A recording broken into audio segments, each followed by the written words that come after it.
Today's episode of the Titan Wealth podcast is a really important one. I sat down with James, Gretchen and Laura Hurn to talk about our culture, to talk about how it's really important to be honest about the fact that that culture isn't a finished product. I think that allows people to feel like they're making a real impact in what we're working towards. We also talk about AI and career progressions, and we get James's view on what it takes to be successful at Titan.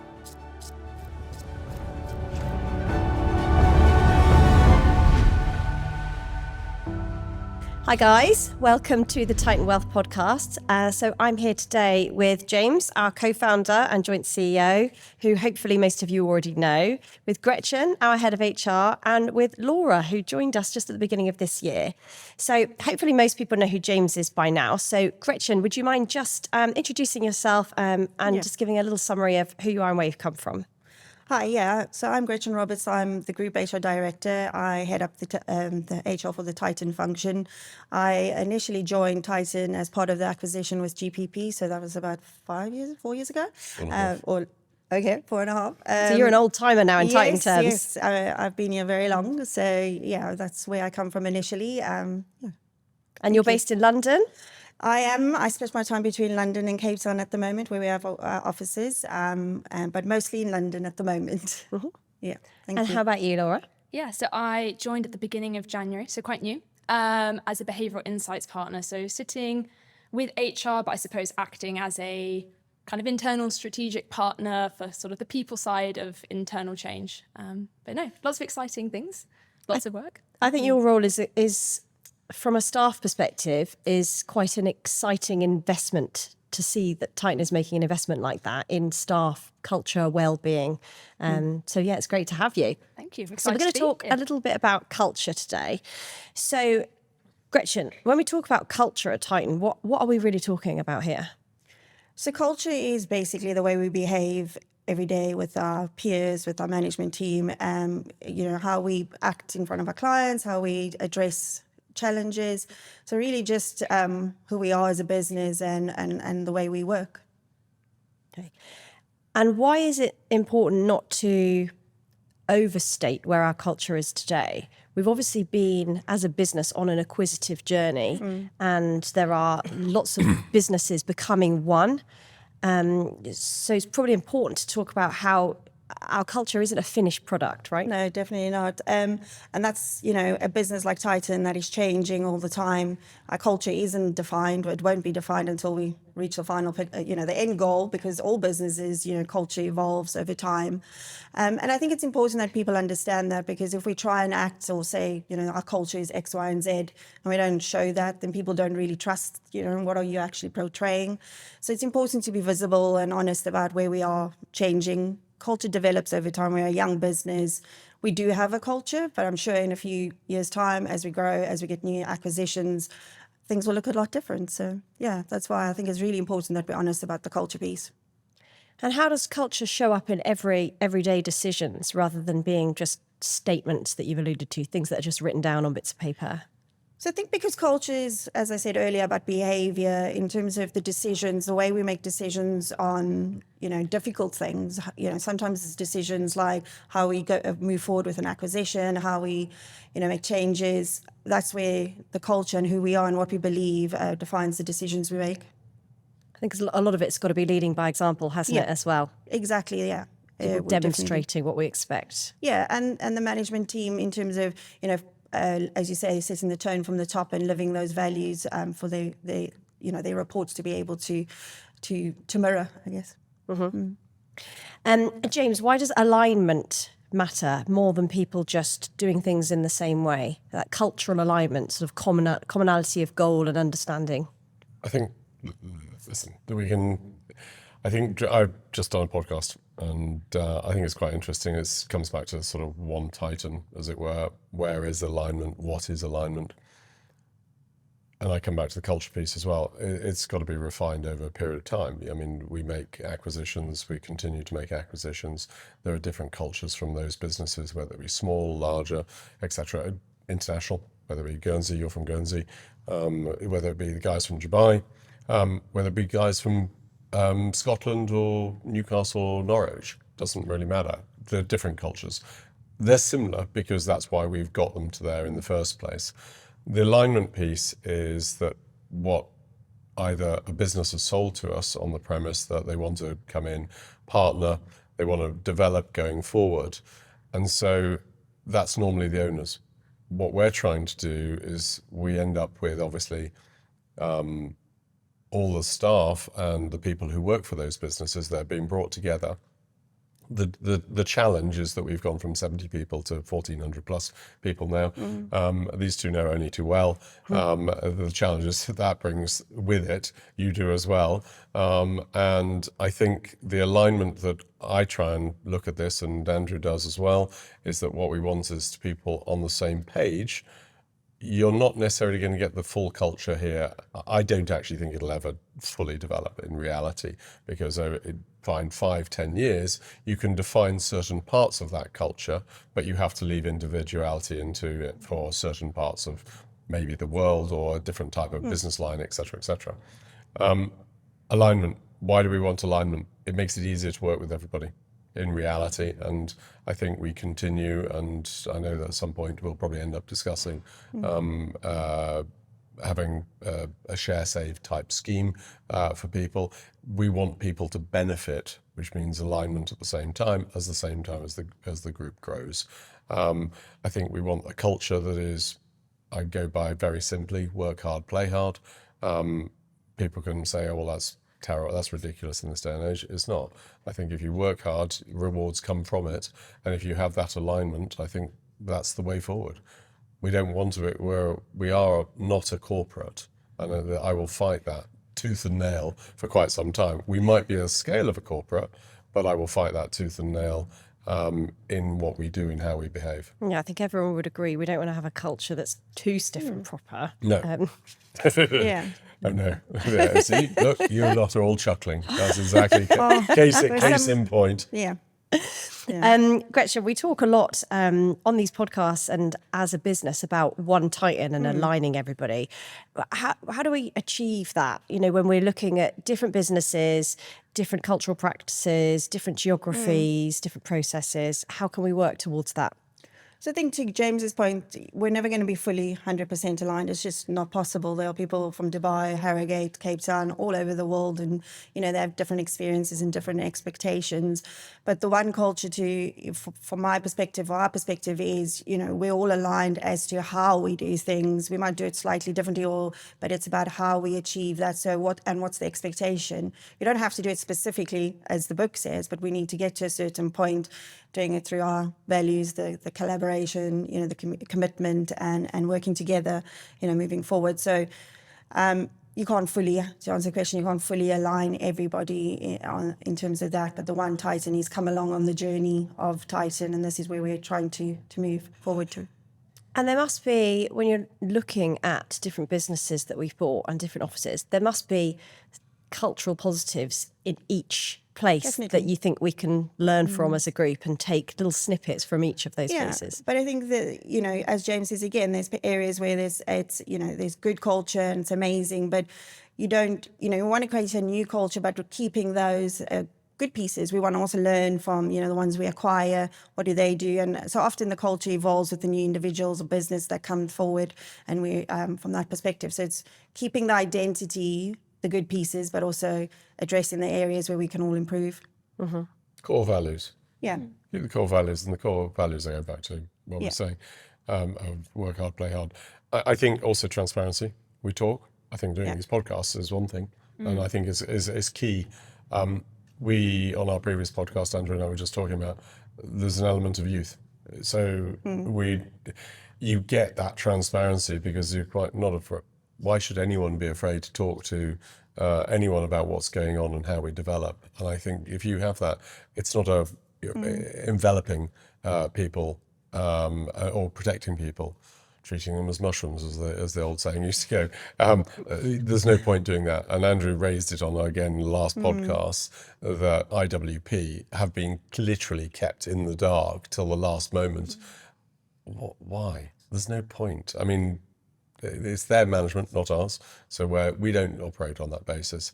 I think there is always culture is quite interesting to watch because I mean, having been in this business and started this business with Andrew, having had other businesses as well, it is about the people, keeping the people in the right frame and aligned, and I pick up on that, with the right commonality of idea, how they run business, allowing people enough rope to hang themselves, as they say, giving them accountability. These are things that miss within and so if you can teach that within the culture, I mean, we see it all the time. I travel around all the time. Gretchen travels around. You travel around all the time. Laura's traveling around all the time. I mean, it's constant. And I think that the more people do travel around, I think it's really important to see how different people work, to correct them if they're wrong. And honestly, there's no harm in doing that. You know, if they say, oh, well, somebody told me this is how it works.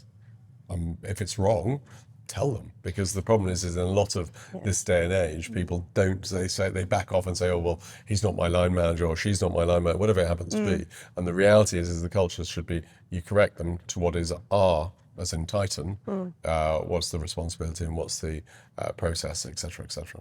Yeah, and I think as an international business, I doubt there's many other businesses that operate on the scale we do where people have the direct access to our CEOs, our top team that you do at Titan.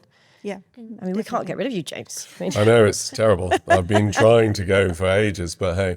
But that's a really important part of it. I think that anybody feels that they can approach members of the top board effectively. Yeah. I think it's very open, isn't it? Yeah, I mean, I've come in quite junior and I've obviously not been here that long, but one thing that I think people are trying to make a real conscious effort to do is sort of signal that psychological safety, going, you know, we are a work in progress despite our size and success. Here are my mistakes. I can go into Gretchen and James's office anytime and go, I've had an idea, here's something I think that we're not doing great. Can you let me run with it? And 9 times out of 10, unless I've missed something really obvious, the backing is there to go, yeah, go for it. But it's being really honest about the fact that we do make mistakes and we are still learning. And if the leadership can do that, I think kind of the signals throughout the company that they are approachable despite kind of how they may be perceived. I think that's really important. That must feel very empowering for you, having just joined the business and being able to feel like you're making meaningful change. Yeah, I think it's massive. I think particularly amongst my generation, Gen Z, and kind of the bottom end of millennials, you're seeing workplace trends where impact is really important to people. Yeah. Not to say that, you know, career progression, everything else isn't, but impact is sort of coming out as increasingly important, probably in quite the uncertain world that we're in. So for me to be able to kind of action what I want and what I think I'm seeing develop in the business and kind of being given that autonomy to just try it, it's really unique. Well, you mentioned in a conversation that we had yesterday that you previously worked for a different business that was perhaps older and more established, sort of further down its corporate journey. And you said something very telling, which was that you felt like you'd have to be there for half a decade in order to be able to make meaningful change. Yeah, it was sort of, you know, if I wanted to do something, it would have to go up 8 different lines of approval and then all the way back down again. And then exec don't want that anymore. So then but I've waited weeks to kind of hear that back. And yeah, like you said, I'm going to have to be there 5 years to get to a position where I can put ideas in front of people like James and Gretchen. Whereas Titan from day one, you know, James and Andrew's goal, and will continue to be their goal, is to keep that org quite flat despite how it grows, to enable people like me to kind of walk in with those ideas. Well, it allows people to be entrepreneurial within a bigger business structure, doesn't it? Sorry. So, I mean, that's exactly when James mentions not being a corporate. I think that's how we're trying to translate it, in the sense of corporate, you need to ask permission to go up and speak to the CEOs. And so whilst we will have to have certain, processes and procedures in place because organizations of our size do, we never want to have that where you have to ask permission, as Laura has said. And so that's why I do think that's when James says the whole corporate piece, I totally agree. And so, Laura, you come from quite a scientific background, really, don't you? Can you tell me a little bit about how we can reduce uncertainty that people might experience during that acquisition process when they're transitioning from their previous business and coming under the Titan umbrella? Yeah, you're right. I kind of come from a behavioural science and psychology background, and a lot of the research kind of around M&A looks at the emotional experience throughout that journey. And whilst there's definitely a lot of excitement and possibilities, there's this kind of slightly strange phenomena where change is often felt as loss. And, as humans, we're incredibly sensitive to loss. Mm-hmm. So managing that for people is really hard. And I think something that Titan is putting, a lot of investment into trying to do better. Mm-hmm. And I think the best way to do that is through kind of really open and honest communication from the beginning, being so proactive in that. And part of that is almost, if you imagine a timeline, where both your companies are kind of going through kind of storytelling and vision, kind of where do you come together and how do you keep going forward in the same direction, kind of merging. But I know, our change team that I think have also done a podcast on this are putting a lot of investment into how we can go about communicating that and answering those 101 questions that someone has, so they don't have to sit with that uncertainty. But it's not easy, and it's definitely quite an emotional roller coaster for people. Yeah. Can I just add to that? It's quite an interesting question and ultimately answer as well. I think as you get bigger, in a normal corporate, what you would do is you'd lose the ability, the perception that we would sit in our ivory towers, Andrew and I, and look down. I mean, it couldn't be further from the truth. I mean, that we end up all over the place, working all hours God sent. You'd be bored up there in an ivory tower. I'd be bored. I mean, I do think in one day it might be quite nice, but the reality is no, absolutely not. The advancement of doing podcasts, getting out there, the advancement of technology is actually allowing us to do this. I mean, this is fantastic. This is great because you can speak to people. Hopefully people will listen to the podcast. I'd love to know what the take-up rates are going to be across the board and who gets the highest marks. That's what I want to see. I'd like to see a scoring system. Rating. A rating, yeah, exactly. Then, oh no, not having them on. Absolutely not. Oh yes, we want them. I think it would be rather good. And then we can have a celebrity, something or other. Celebrity podcast, that's what it would be. I think these are all really interesting factors. There's a huge human side to this business. I mean, it is based, it sounds like we're selling a service. So the service is actually looking after clients and, or clients' money, should I say. And the reality is that all our technology, our knowledge that we've acquired by acquiring all these businesses goes into how it affects the client, how it affects the people, as Laura's just said, that we're acquiring and been partnering with. It would be fascinating to actually go back and evaluate how, let's just look at the Ravenscroft purchase, how the AHR purchase, how the Cardale purchase, how Prism, etc., etc. It would be quite fascinating to see how we would do it now as to how we did it then and the impact. Now, I'm pretty aware that yours was a fairly smooth transition. And yes, I think the loss piece is quite an interesting one. Apprehension is another word I would use rather than... It's the unknown, isn't it? It's the unknown. Yeah. And the biggest issue, by the way, in relation to when you're doing acquisitions, is that normally the top bods don't let you anywhere near the minions, as it were. And that's part of the problem.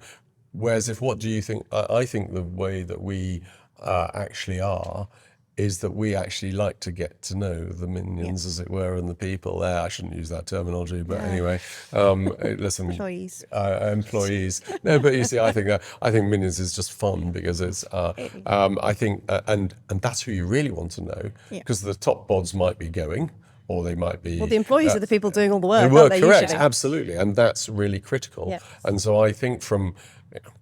We always joke that I'm head of HR, but I think people are so important in this business, and having that right culture then ties in, and how Laura's come to join us, which is absolutely fantastic, and using the behavioural piece to it, it adds into other insights. So technology, this is media, isn't it, I suppose? This is media, how we get out and about. Because there is only a finite 1, 2, 3, 4. It's very difficult. It's quite hard spreading. We'll be 3,000 people by the end of this year. So let's dig down into that culture a bit more then, James, because I think we're very open as a business, as I alluded to at the start, that our culture is not finished. It's not rolled out to people with a handbook on, how to be a Titan. Why do you think that openness and that sort of, and being candid about the fact that our culture is a work in progress. Why do you think that's important? It's self-deprecation to a degree, because we can't always be right. And much as I love to think that I'm always right, and I'm sure I've been told many times, but the reality is that we're not. We get things wrong. We've got things wrong in the past, and what you do is you hopefully learn from it. And I think if people can accept that, I think it allows people to grow as well. I think the work that we're doing on this front, I mean, Gretchen and I and Laura have been working on something in terms of some management tools that we're using. I think that will help us develop people. It's not really about Andrew, myself, Damien, Ken. It's about getting people to, we can affect certain parts to us. And Andrew deals with a lot of the finance with Ken. Okay, so they have that thing. Damien has a lot more knowledge on the financial planning side. That's great.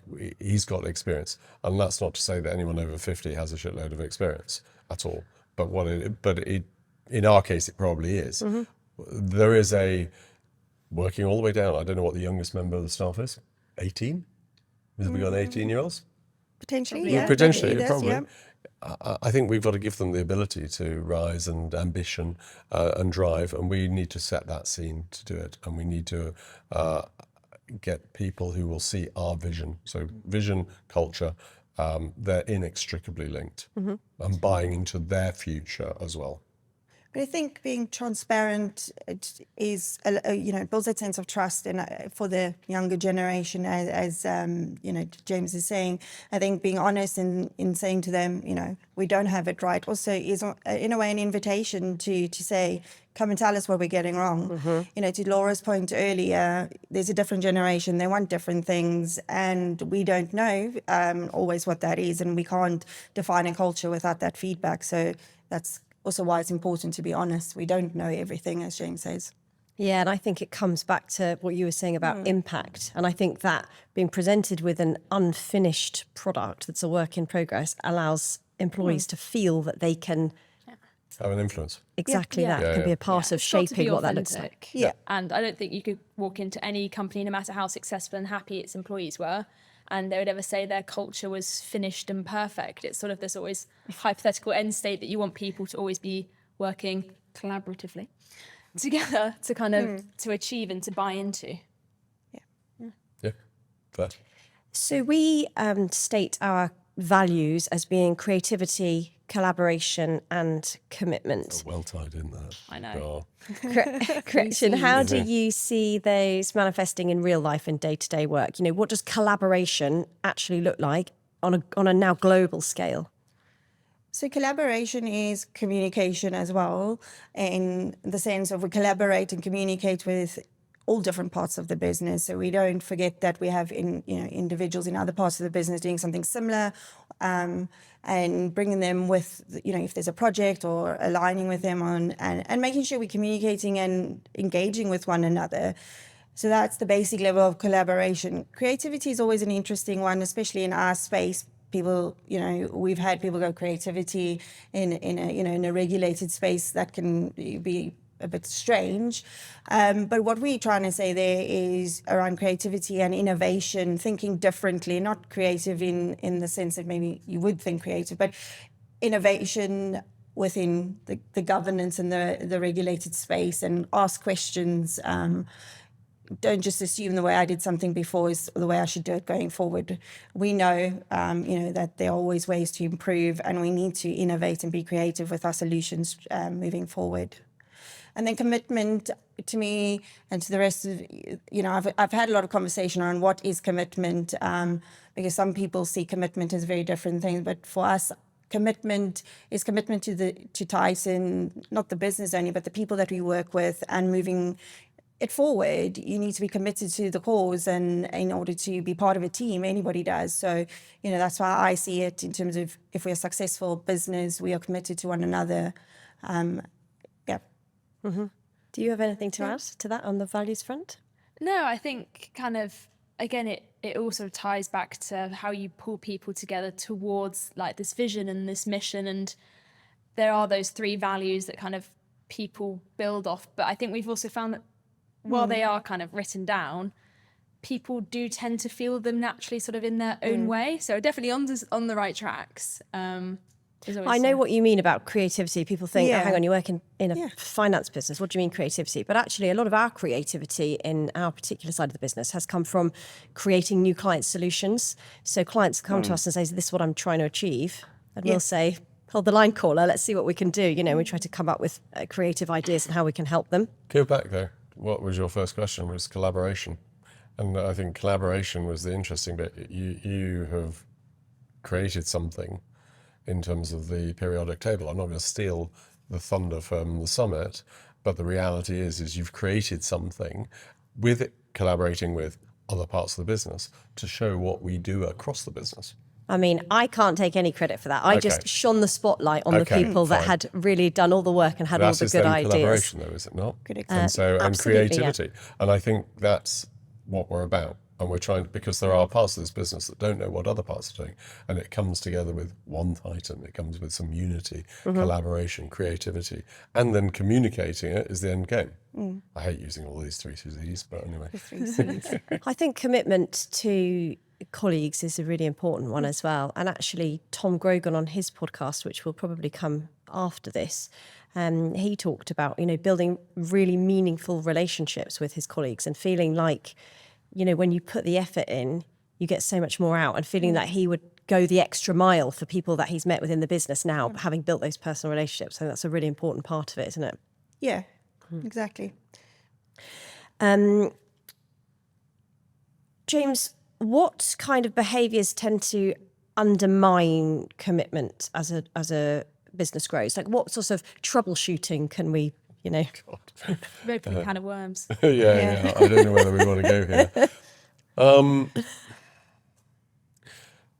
Listen, it's been a very busy 4.5 years. We've had all sorts happen over the period of time, which we won't go into specific circumstances. I think team is everything. I think that is, and you've both just touched on it in relationships in Tom and Grogan, how he is. Listen, there's a lot of friends that are created at work, and we've gone on about this in sort of 5-day week back in the office. Is not just about being in the office for being in the office sake. The reality of it is that you're creating friendship groups. Gretchen's cringing as I'm saying this, and I know that. But she loves hanging out with us. Yeah. But she knows, I was going to say nudge, nudge. The reality is that, think about it, how many close relationships. I've moved to Guernsey, and I classify people as friends at work, and you create friendship groups. Fine, they're not your best friends from school, and that's definitely not the case, but you've got friends and you spend hours with them. I mean, we spend 12 hours a day with most of our colleagues and friends around the offices. And I think this is the bit that I go on to, it is fun. And you can spot people that are not in that sort of zone. I think that's, so there are, when you say troubleshooting, I mean, we've got to be very careful with how we do it, but there are definitely people that you wouldn't automatically hire out there. And I think that's part of our, so let's just go back to acquisitions, because that's where sometimes people come from. What you've got to do is you've actually got to get them, are they going to come and join the team? Are they being naturally cynical, all the rest of it, to the system that we're doing? Are they fighting and pushing against it? The reality is, I think we're quite an open business. I think we accept where we have faults, so we accept where we can get better. But if somebody's coming at us, as it were, in animosity, I think the reality is that we all hunker down. We've got a great team effect across the management, across all the staff. I think every acquisition that we've done, and the group now at heart, last year's summit, which was December the 17th, if I'm not mistaken. 19th, I think. It was the 19th, sorry, okay, 19th. Was, I think, exceptional. You saw people coming from all walks of life, as it were, all parts of the world, and I think that was unity at itself and teamwork. And I think we constantly push ourselves to deliver almost we can't create our culture, but our culture back to everybody, because it's almost a loop. It's a circle of life. If you've got great people, they create the culture themselves, don't they? Absolutely. Exactly. So I'd like to talk a little bit about AI, because this is quite a specific part of your role and your remit, Laura. So you describe AI as a kind of workforce transformation rather than a tech change. What does that mean? What does that mean for people? Yeah, I think, with any major tech transformation, you could throw all the money in the world at getting the best tools for people, but if people don't fundamentally see the need, don't use the tools well, or just don't want to, they're slightly redundant. So I guess while, there is tech underpinning it, what you're actually asking for is for people to change how they do their jobs, what their kind of identity means at the jobs, their work-life balance, the whole thing shifts. And you need to kind of equip people to go on that journey, because you see so many CEOs just throw loads of money into all the AI subscriptions that you can have, and the uptake is really rubbish, and they're a bit surprised as to why. And there's kind of a whole body of literature coming out at the moment as to why aren't people using it and using it well? And some people are kind of saying that our whole lives through education, through our workforce, we've always been taught to answer the questions that our bosses or our teachers are giving us. But with AI, it's really about, how do you even ask a good question?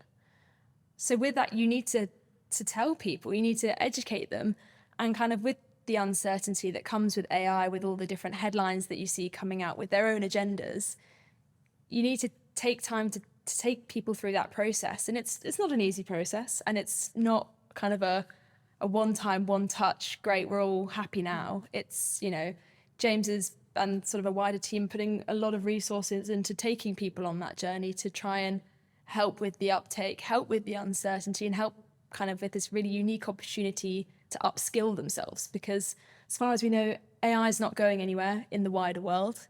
So it's kind of, how do you take people on that journey to better equip themselves for what's to come? So how is Titan doing that, and what can our employees expect from that process? Yeah, I mean, depending on when this comes out, watch the space. But again, as I said, there's, a lot of investment going around into kind of in-person training where you can ask, all of the questions that you might feel a bit silly asking, but chances are everyone else in the room is also kind of wondering the same things as to, what this means, what this doesn't mean, what are we using, what are we not using, why is also quite a common question. And helping people actually upskill and find the value kind of beyond help redraft my email, which, is very important and, I'm sure many people use. But what are those actual real use cases, those value add points that while we're doing all these acquisitions and the workload is so high for people, here's this really unique opportunity to take away some of that boring admin and kind of free up the space for the higher level kind of tasks where we can collaborate with each other to kind of actually really drive business in a meaningful way. So lots of in-person things coming around all the different offices, depending on when this is coming out. But again, not a one-time solution. And I think there's going to be a very proactive engagement with the workforce kind of throughout this to support them. It has to be perpetual. You can't just do one time, as Laura's saying. I mean, I think to a degree, there's an industrial revolution or second industrial revolution going on that's being quoted. People are calling it, Industry 5.0. Yeah, exactly. And it's quite fascinating, and different businesses get affected in different ways. By the way, it's a very interesting one. I had a conversation yesterday. The US deals with it in a slightly different way to we do. And this is where I think Laura's quote has come from, which is PwC, who quoted that basically CEOs have just thrown money at it, with basically expecting people to do nothing. 70% of businesses in the US have failed at this process. It hasn't been adopted. What we've tried to do, and how we're going to go forward, is whatever launch we do, it's an education. It's asking the silly questions that you feel embarrassed to ask. What's this going to do? What's it going to do with my job? How's it going to do this? X, Y, and Z. The other thing it's also going to teach us, which is the more practical bit, is asking the co-pilot in our case asking it the right questions. Not please redraft my letter or email or whatever it happens to be. It's using that and the knowledge of how to ask it certain questions, because it does learn from you. It literally learns, and the benefits to making life a lot easier we're not here. I mean, the work-life balance is a really interesting one, because I do know, and you've got people in your team that work stupid hours all the time, and they're never not at their desk, and they're answering silly queries. What we need to be able to do is help people have actually free them up a little bit, de-stress that element to it for people who are in a different role. For, I'm going to call it sales, but advice. Give them the ability to actually speak to their clients more. Be proactive. That is where we're trying to go. We're trying to grow the business more. And Andrew used it again. I'm going to come back to it. He used the word enable. And that's what we're trying to do, is enable. And so if you don't put in the infrastructure behind it with the Lauras, the David Rollos, Gretchens, forget me out of this, the people who, because my basic understanding of it is limited. But structurally, I get where we're going and what we need to do. Mm-hmm. It's been quite nice sitting in my position and kind of looking from the outside in on all this, because, you know, I've chatted a lot to Greg, who's been very clear that, you know, Titan's view is not that AI will replace people, but that people that use AI will replace people that don't use AI.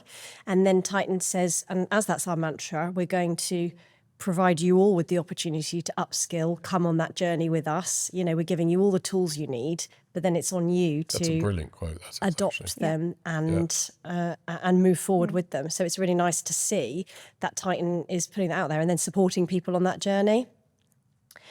I would like to talk a little bit now about supporting people through progression, Gretchen, and about how we grow and develop amazing talent within our business. Because of course, if we have great people, we want to keep them, right?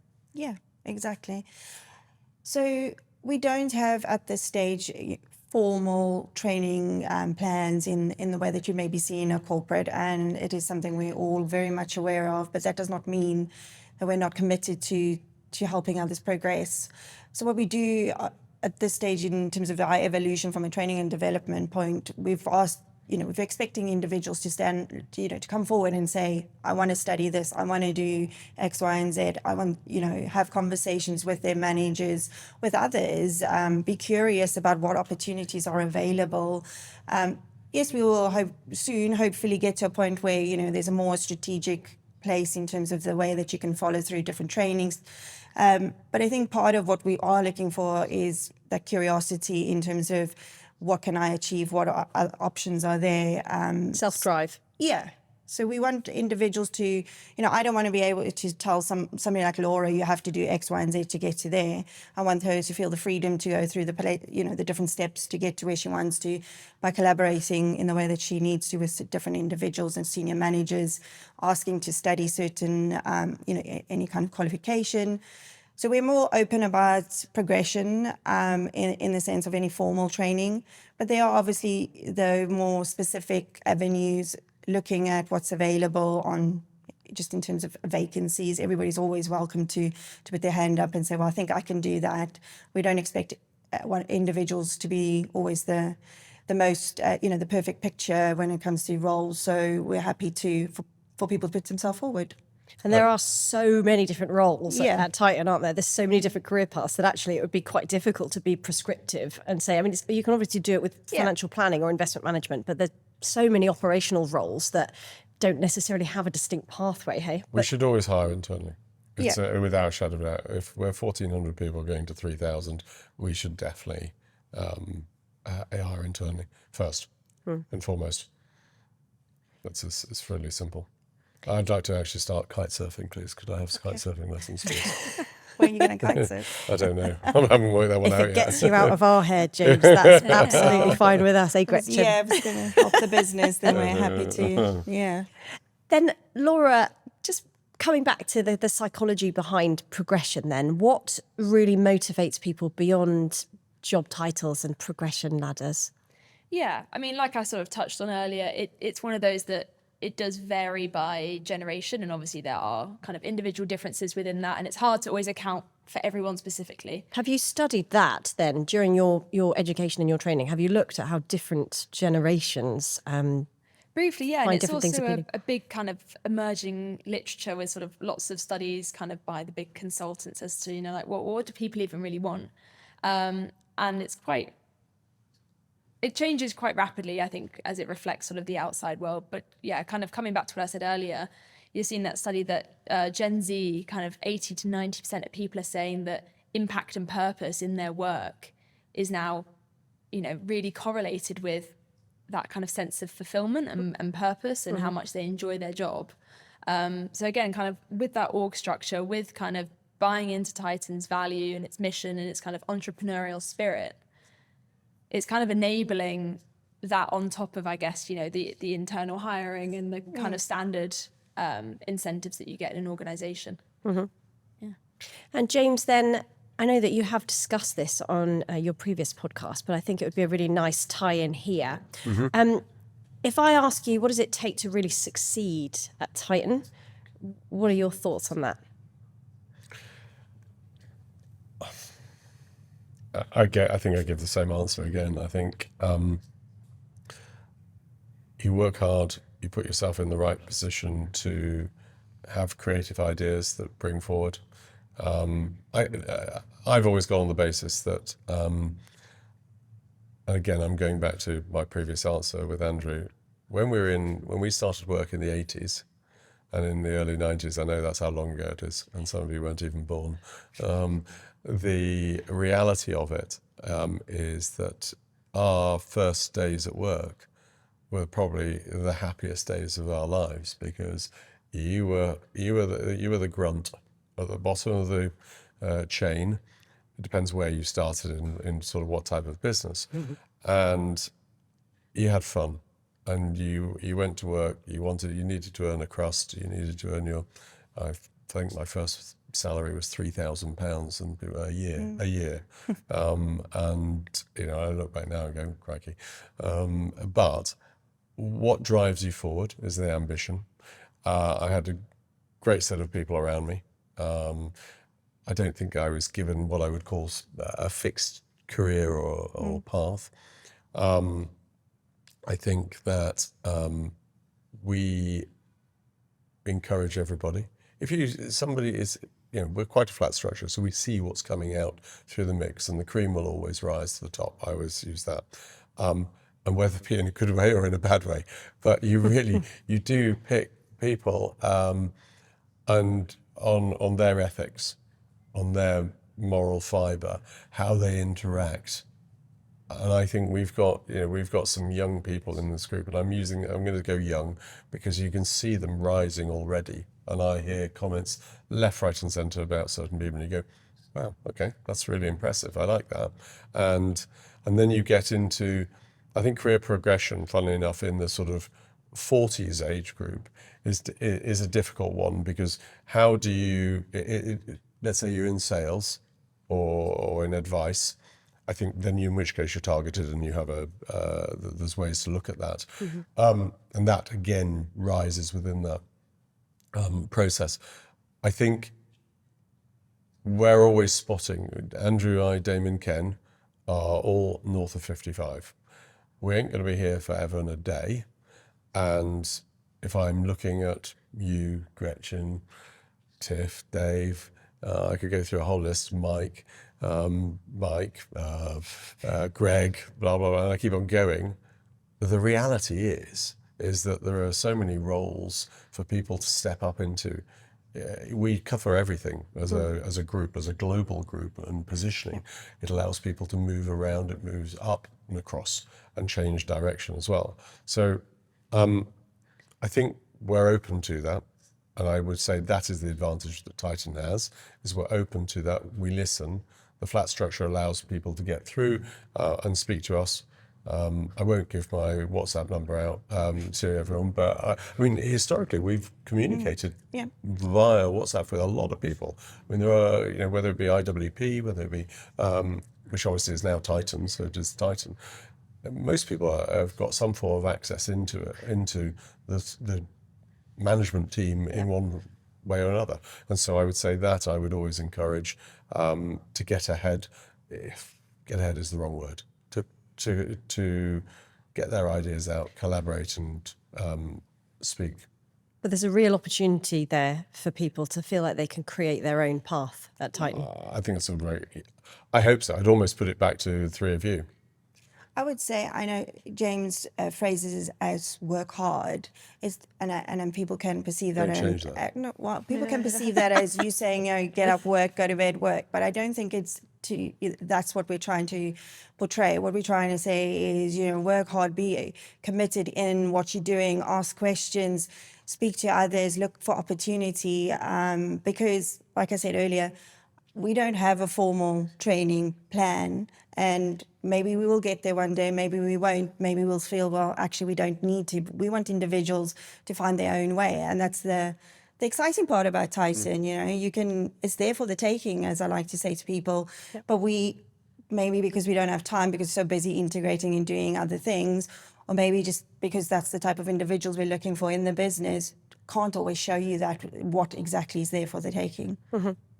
That's a good answer. Well, this has been a fantastic conversation, guys, about culture, about AI, change and opportunities. So thank you very much for your time. Thank you.